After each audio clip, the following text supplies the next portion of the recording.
Di antar kapal perang, 400 pasukan setan TNI berangkat ke Papua.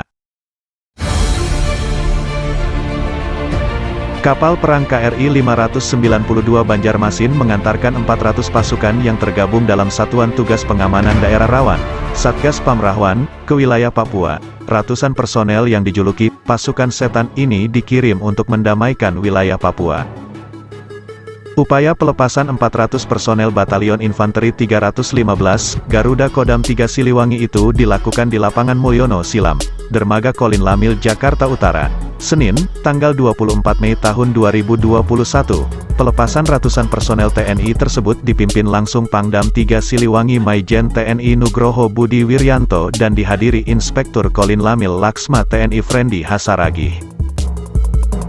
Ratusan pasukan setan tersebut dikirimkan ke wilayah Papua dengan KRI Banjarmasin 592. Kapal perang jenis Landing Platform Docking, LPD, tersebut yang dikomandani Letkol Laut Nur Rohmat Ibrahim tersebut akan menurunkan pasukan yang bertugas dalam pengamanan daerah-daerah rawan di Papua di dermaga Merauke. Panglima Kolin Lamil Laksda TNI Irfansyah mengatakan pengiriman 400 personel pasukan tersebut tetap memperhatikan protokol kesehatan. Seluruh aktivitas dari embarkasi personel hingga saat melintas di laut akan menerapkan protokol kesehatan sesuai dengan arahan pemerintah. Mulai dari embarkasi personel, material, saat lintas laut hingga kapal sandar dan melakukan debarkasi harus mengacu kepada prosedur protokol kesehatan yang telah ditetapkan pemerintah, kata Laskeda Irfansyah.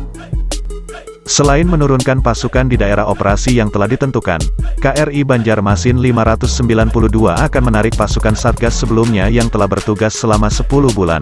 Para pasukan Satgas tersebut akan dikembalikan ke kesatuan asalnya. Sebelumnya, TNI telah mempersiapkan 400 prajurit Batalion Infanteri 315, Garuda untuk bertugas di Papua. Pengerahan ratusan prajurit yang dikenal dengan sebutan pasukan setan ini pun akhirnya dilakukan. Itu pasukan batalion, namanya pasukan setan. Sebutannya dari dulu, itu dari batalion. Dari Bandung itu, memang dia tugasnya seperti waktu di Aceh, penumpasan, GAM. Dia juga, kata Kepala Penerangan Komando Gabungan Wilayah Pertahanan. Soal apakah pasukan setan akan turut memburu teroris kelompok kriminal bersenjata KKB, Suryastawa menyebut hal itu bergantung pada hasil rapat pimpinan TNI dengan Polri. Suryastawa menyebut teroris di Papua berbeda dengan teroris pada umumnya di Indonesia karena KKB juga merupakan gerakan separatis. Ini kan masih rapat antara polisi dan TNI. Membahas, karena teroris itu kaitannya biasanya kepolisian kalau teroris, tapi terorisnya sekarang, di Papua, permasalahannya teroris separatis, terlatih, terdidik, intinya ditunggu saja hasil keputusan pada rapat antar pimpinan, jelas Suryastawa.